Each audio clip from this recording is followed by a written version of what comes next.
Vous pensez qu'entre le passage à l'heure d'été et le premier teaser de Spectre, ce début de week-end sont très Bond? Ça tombe bien, nous aussi.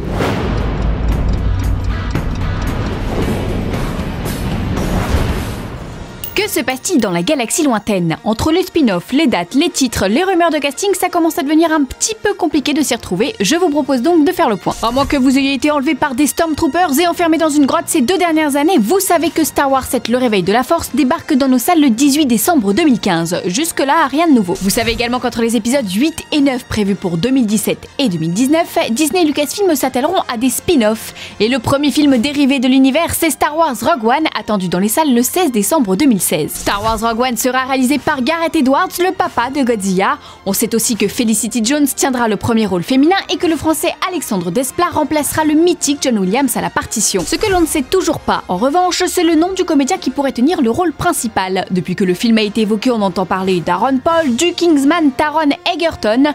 Dernière rumeur en date, l'acteur australien Ben Mendelsohn, révélé avec Animal Kingdom et actuellement à l'affiche de la série Netflix Bloodline, serait courtisé par les studios. Certains fans le verraient bien dans la peau de Wedge Antilles, le One du titre et leader de l'escadron Rogue, et auquel cas Felicity Jones pourrait jouer sa fille Cial Antilles. Mais est-ce que vous savez tous qui est Wedge Antilles?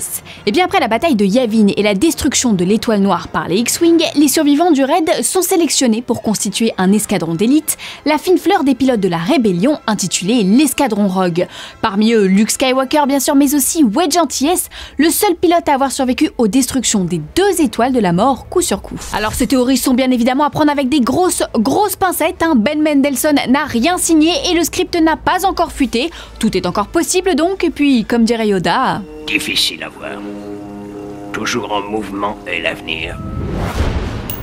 Aussi imposante que la chose de Josh Trank qui montre enfin sa trogne. Voici les news en bref. Vous en rêviez, Fox l'a fait, X-Files reviendra pour une 10e saison. 13 ans que l'on espérait retrouver David Duchovny et Gillian Anderson dans la peau des agents Mulder et Scully. Les 2 comédiens ont donné leur accord. Le créateur de la série Chris Carter prendra les commandes de cette nouvelle saison, composée de 6 épisodes. 6 épisodes qui, espérons-le, parviendront à apporter des réponses à toutes les questions laissées en suspens dans le 2e film Régénération. Le tournage est prévu pour l'été 2015. Pour ce qui est de la date de diffusion, en revanche, il va falloir patienter un peu. On vous avait déjà parlé de Ninjago et The Lego Batman Movie, il faudra désormais compter sur un nouveau spin-off Lego intitulé The Billion Brick Race. Écrit et mis en scène par Jason Segel et Drew Pearce, le scénario de ce nouveau film Lego bénéficiera ainsi de l'expertise comédie du premier, conjuguée au côté action du second. Car si l'on ne présente plus Marshall, Drew Pearce est moins connu du grand public. C'est pourtant le scénariste d'Iron Man 3 et Mission Impossible 5, une pointure dans le milieu. Avec un tel duo, pas de doute que ce nouveau Lego casse des briques. Aujourd'hui dans le courrier des fansoniens, on répond à Star-Lord 9P2 au sujet d'X-Men Apocalypse. On vous le disait avant-hier, cet épisode sera le dernier de Mystique, mais comme l'a révélé Bryan Singer sur son compte Instagram, le réalisateur assure la relève et vient d'embaucher l'actrice Lana Condor pour incarner le mutant en Jubilee. Jubilee, alias Jubilé en français, est capable de projeter des rayons de plasma avec ses mains. Elle apparaissait très brièvement dans les films de la première trilogie, et là vous vous demandez comment un mutant de la trilogie des années 2000 peut revenir au casting d'Apocalypse censé se dérouler dans les années 80. Eh bien figurez-vous que je me pose moi aussi la question, mais que je n'ai toujours pas la réponse.